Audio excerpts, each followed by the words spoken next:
আমার প্রিয় নবম শ্রেণীর ছাত্রীরা, আজকে তোমাদের যে বিষয়টি নিয়ে আমি আলোচনা করব সেটি হলো সালোক সংশ্লেষের অন্ধকার দশা। আগের ক্লাসে আমরা সালোক সংশ্লেষের আলোক দশা সম্পর্কে বিস্তারিত জেনেছিলাম। তখন আমরা জেনেছিলাম যে সালোক সংশ্লেষ দুটো পর্যায়ে সম্পন্ন হয়। প্রথমটি হচ্ছে আলোক দশা আর দ্বিতীয়টি হচ্ছে অন্ধকার দশা। তো অন্ধকার দশাটি কেন অন্ধকার দশার নাম হয়েছে তার জন্য আমাদের জানতে হবে পেছনে কারণটা কি। কারণ সালোক সংশ্লেষের এই পর্যায়ের যে বিক্রিয়াগুলো তাতে আলোর কোনো প্রত্যক্ষ ভূমিকা নেই। তো সেই জন্য সূর্যালোকের যেহেতু কোনো প্রত্যক্ষ ভূমিকা নেই, আগে সালোক সংশ্লেষের এই পর্যায়ের বিক্রিয়াগুলোকে অন্ধকার দশা বলা হতো। কিন্তু পরবর্তীকালে দেখা গেল যে সালোক সংশ্লেষের এই পর্যায়ের বিক্রিয়াগুলো আলোকের উপর সম্পূর্ণ প্রত্যক্ষভাবে নির্ভরশীল না হলেও আলোক দশায় উৎপন্ন যে উপজাত বস্তুগুলো বা বিক্রিয়াজাত বস্তুগুলো তার উপর কিন্তু এই আলোক নিরপেক্ষ বা অন্ধকার দশার বিক্রিয়াগুলো কিন্তু নির্ভর করছে।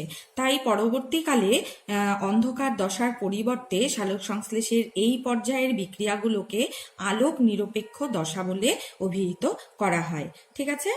আর বিজ্ঞানী ব্ল্যাকম্যান প্রথম কিন্তু এই পর্যায়ের বিক্রিয়াগুলোকে প্রথম লক্ষ্য করেছিলেন। সেই জন্যে এই অন্ধকার দশার বিক্রিয়াগুলোকে অনেক সময় ব্ল্যাকম্যান বিক্রিয়াও বলা হয়ে থাকে। আর এটি কোথায় হয়? এই দশাটি ক্লোরোপ্লাস্টের স্ট্রোমায় সংঘটিত হয়। ক্লোরোপ্লাস্টের দুটো অঞ্চল ছিল, আগেই আমি বলেছি আগের ক্লাসে। গ্রানা অঞ্চল যেখানে হচ্ছে আলোক দশা সম্পন্ন হয়, আর ক্লোরোপ্লাস্টের স্ট্রোমায় অন্ধকার বা আলোক নিরপেক্ষ দশাগুলো সংঘটিত হয়। তো এই আলোক নিরপেক্ষ দশার জন্যে বা বিক্রিয়াগুলো সম্পন্ন হওয়ার জন্য কি কি উপাদান প্রয়োজন? Carbon die oxide, ATP, NADPH, RuBP প্রভৃতি। কার্বন ডাই অক্সাইড, এটিপির পুরো নাম তোমরা নিশ্চয়ই জানো, অ্যাডিনোসিন ট্রাইফসফেট। NADPH এরও নাম তোমরা আগেই আলোক দশায় জেনেছো। এইবার যেটা নতুন সেটা হচ্ছে RuBP, রাইবুলোজ বিসফসফেট। ঠিক আছে। আচ্ছা, এবার অন্ধকার দশা বা আলোক নিরপেক্ষ দশার বিক্রিয়াগুলো আমরা একে একে বিস্তারিতভাবে জানব। প্রথম যে বিক্রিয়াটি সম্পন্ন হয় তার নাম হচ্ছে অঙ্গার আত্তীকরণ বা কার্বন ডাই অক্সাইড সংবন্ধন। কার্বনকে বাংলায় অঙ্গার বলা হয়ে থাকে। অঙ্গার আত্তীকরণ কথাটার মধ্যেই বোঝানো হচ্ছে যে বায়ুমণ্ডলের কার্বন ডাই অক্সাইডের কার্বন কি হয়, এই বিক্রিয়ার মাধ্যমে পাতার মধ্যে একটা যৌগে আবদ্ধ হয়ে বায়ুমণ্ডলের কার্বনটি পাতার মধ্যে একটা যৌগে রূপান্তরিত হয়ে যায়। তো সেই জন্য এখানে আত্তীকরণ কথাটি ব্যবহার করা হয়েছে। দেখো কি বলছে, এই পর্যায়ে পরিবেশ থেকে গৃহীত carbon die oxide কোষস্থ কার্বনযুক্ত 5 carbon, 5C মানে হচ্ছে এই যৌগটার মধ্যে 5টা কার্বন রয়েছে, শর্করা যৌগ RuBPর সঙ্গে বিক্রিয়া করে 3 কার্বন যুক্ত PGA অর্থাৎ ফসফোগ্লিসারিক অ্যাসিড নামক একটা স্থায়ী কার্বন যৌগ সৃষ্টি করে। বিক্রিয়াটি আমরা ভালো করে দেখি। 6 অণু কার্বন ডাই অক্সাইড 6 অণু রাইবুলোজ বিসফসফেটের সাথে বিক্রিয়া করে। সেক্ষেত্রে রুবিস্কো বলে একটি উৎসেচক এখানে সাহায্য করে থাকে। তাতে 12 অণু PGA অর্থাৎ ফসফোগ্লিসারিক অ্যাসিড তৈরি হয়। এই ফসফোগ্লিসারিক অ্যাসিড হচ্ছে 3 কার্বন যুক্ত, অর্থাৎ এই যৌগটির মধ্যে 3টি কার্বন দেখা যায়। তো এখানে বিক্রিয়ায় একদম পরিষ্কার যে বায়ুমণ্ডলের কার্বন এক্ষেত্রে পাতায় একটা স্থায়ী যৌগে রূপান্তরিত হচ্ছে। সেই জন্যেই এই বিক্রিয়াটিকে অঙ্গার আত্তীকরণ বলা হচ্ছে।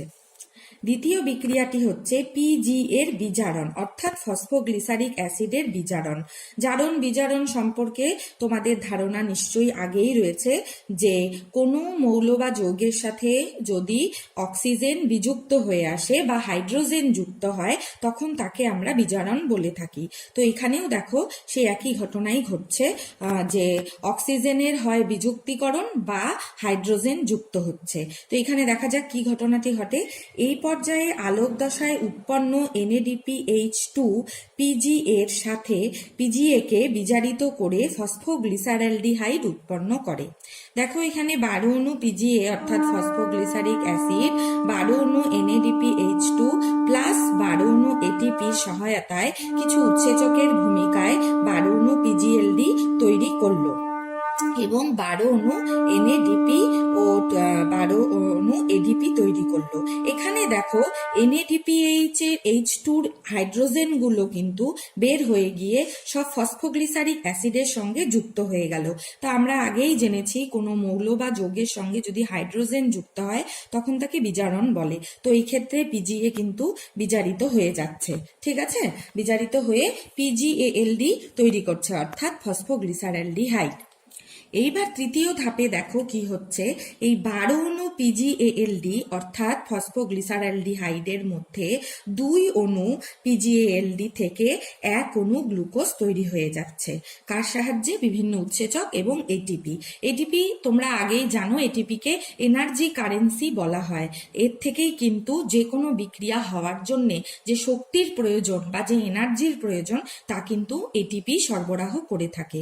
তো এখানে দেখো 2 অণু পিজিএলডি থেকে 1 অণু গ্লুকোজ ও 1 অণু এডিপি অর্থাৎ অ্যাডিনোসিন ডাইফসফেট তৈরি হলো। অন্ধকার দশায় বিক্রিয়াগুলো পর্যালোচনা করে তোমরা সহজেই বুঝতে পারলে যে সালোক সংশ্লেষ বিক্রিয়ায় যে আমরা বলেছিলাম যে বিক্রিয়া শেষে উপজাত বস্তুরূপে শর্করা এবং অক্সিজেন তৈরি হয়, তার মধ্যে অক্সিজেনটা কিন্তু আলোক দশাতেই তৈরি হয়ে গেছিল, সেটা ফটোলাইসিস বা হিল বিক্রিয়ার মাধ্যমে। আর শর্করা কিন্তু আলোক দশায় তৈরি হয় না, অর্থাৎ শর্করা বা গ্লুকোজ তৈরি হয় অন্ধকার দশায় বা আলোক নিরপেক্ষ দশায়। দেখো এখানে গ্লুকোজ কিন্তু তৈরি হয়েছে।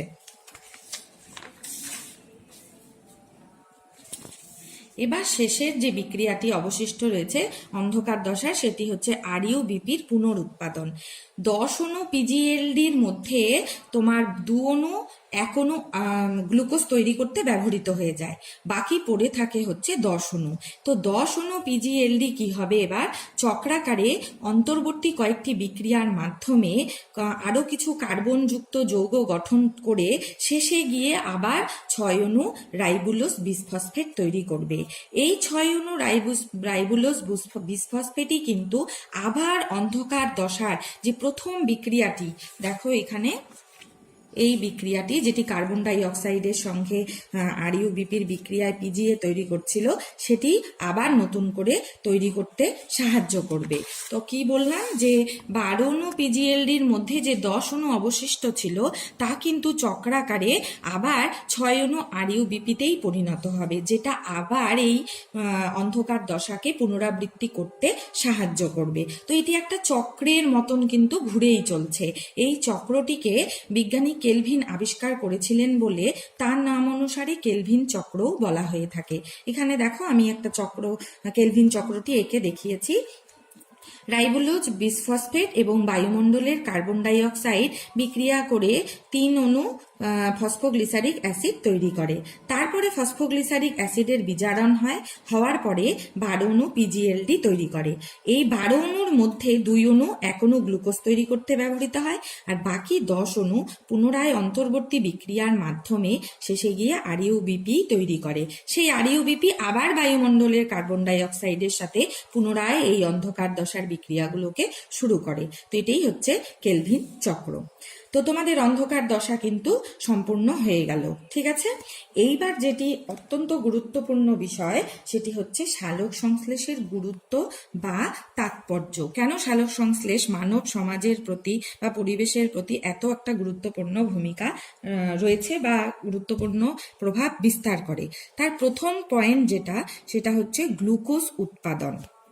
কি জিনিস, তোমরা অন্ধকার দশা যখন পড়লে তখনই বুঝতে পারলে যে সালোক সংশ্লেষের ফলে কিন্তু গ্লুকোজ বা শর্করা জাতীয় খাবার তৈরি হয়। আর এই খাবার কোথায় থাকে? উদ্ভিদের বিভিন্ন অঙ্গে ভবিষ্যতের জন্য সঞ্চিত হয়ে থাকে। কখনো কখনো এই শর্করার থেকেই আমরা কিন্তু খাদ্য পেয়ে থাকি, কখনো না, সবসময় আমরা খাদ্য কিন্তু উদ্ভিদের এই শর্করার থেকেই পেয়ে থাকি। আবার আমরা যে প্রোটিন বা ফ্যাট জাতীয় খাবারও খাই তারও কিন্তু উৎস উদ্ভিদের এই শর্করা জাতীয়ই খাবার। তাহলে এর থেকে বোঝা যাচ্ছে আমরা যে কোনো খাবারই খাই না কেন, শর্করা, প্রোটিন, ফ্যাট, তার প্রধান উৎসই কিন্তু এই সালোক সংশ্লেষের ফলে উৎপন্ন শর্করা বা গ্লুকোজ। তাহলে আমাদের পরিবেশের বা আমাদের এই প্রাণী জগৎ বা অন্যান্য যত উদ্ভিদ জগৎ সবারই খাদ্যের প্রধান উৎসই হচ্ছে সালোক সংশ্লেষ প্রক্রিয়াটি। দ্বিতীয় হচ্ছে সৌরশক্তির স্থিতিশক্তি রূপে আবদ্ধকরণ। আচ্ছা, সালোক সংশ্লেষ বিক্রিয়ার তুমি যদি আলোক দশাগুলো আবার মনে করার চেষ্টা করো বা দেখো, তো ওখানে দেখবে যে সৌরশক্তির যে ফোটন কণা, যার মধ্যে শক্তি সঞ্চিত থাকে, সেই শক্তি কিন্তু কি হয়, সেই সৌরশক্তিকে সালোক সংশ্লেষ প্রক্রিয়ার মাধ্যমে আমরা কি মানে উদ্ভিদ কি করে, এটিপি অণুর মধ্যে আবদ্ধ করে রাখে। পরে ওই শক্তিটাই সূর্যের যে সৌরশক্তি, সেটা এটিপি অণুর মধ্যে আবদ্ধ হওয়ার পর পরে যে খাবারটা তৈরি হয়, অর্থাৎ শর্করা জাতীয় যে খাদ্যটা তৈরি হয়, তার মধ্যে স্থিতিশক্তি রূপে সঞ্চিত হয়। আবার যখন শ্বসন প্রক্রিয়াটি ঘটে, তখন ওই খাদ্যের মধ্যে সঞ্চিত যে স্থিতিশক্তি, সেটা তাপশক্তি বা গতিশক্তি রূপে মুক্ত হয়ে যায়। ঠিক আছে, তাহলে এই শক্তির যে উৎস বা যে কোনো জীবের বেঁচে থাকার যে শক্তির উৎস, তার প্রধান উৎস আমরা কোথায় দেখলাম, সৌরশক্তি। এবং সেটা আমাদের কে পেতে সাহায্য করছে, কোন প্রক্রিয়ার মাধ্যমে, সেটা হচ্ছে সালোক সংশ্লেষ। সালোক সংশ্লেষের মাধ্যমেই কিন্তু খাদ্যের মধ্যে সৌরশক্তি আবদ্ধ হয়, আমরা সেই খাবার গ্রহণের মাধ্যমে শক্তিকে পেয়ে থাকি। তারপরের পয়েন্টটি হলো পরিবেশের অক্সিজেন ও কার্বন ডাই অক্সাইডের ভারসাম্য। আচ্ছা, সালোক সংশ্লেষ প্রক্রিয়াতে উপজাত বস্তু রূপে আমরা জানি গ্লুকোজ তৈরি হয় আর অক্সিজেন তৈরি হয়। পরিবেশে বিভিন্ন গ্যাসের, বায়ুমণ্ডলে যে গ্যাস রয়েছে তার মধ্যে অক্সিজেনের একটা অক্সিজেনও রয়েছে। তো অক্সিজেন থাকে হচ্ছে 20.60%। তো এই অক্সিজেনের উৎস কে? অক্সিজেনের উৎসই হচ্ছে সালোক সংশ্লেষ। কারণ সালোক সংশ্লেষ প্রক্রিয়ায় যে হিল বিক্রিয়াটি হয় বা আলোক দশার যে ফটোলাইসিস প্রক্রিয়াটি, তার মধ্যেই কিন্তু জল বিশ্লিষ্ট হয়ে গিয়ে অক্সিজেন তৈরি করে এবং পরিবেশে কি করে, অক্সিজেনের চাহিদা মেটায়। আবার সালোক সংশ্লেষ প্রক্রিয়াটি যখন শুরু হয়, তখন কিন্তু বায়ুমণ্ডল থেকে উদ্ভিদরা কি করে, পুরো কার্বন ডাই অক্সাইড গ্যাসটাকে শোষণ করে নিয়ে এই অন্ধকার দশার বিক্রিয়াগুলোকে শুরু করে, অর্থাৎ RUBPর সাথে বিক্রিয়া করতে সাহায্য করে। তো বায়ুমণ্ডলে এই অক্সিজেন আর কার্বন ডাই অক্সাইডের যে ব্যালেন্স বা ভারসাম্য, সেটা কিন্তু সালোক সংশ্লেষ প্রক্রিয়ার মাধ্যমেই অনেকটাই কি হয়, ব্যালেন্স বা ভারসাম্যটা রক্ষা হয়ে থাকে। এরপরে যে পয়েন্টটি রয়েছে সালোক সংশ্লেষের গুরুত্ব হিসাবে, সেটা হচ্ছে অক্সিজেনের উৎস।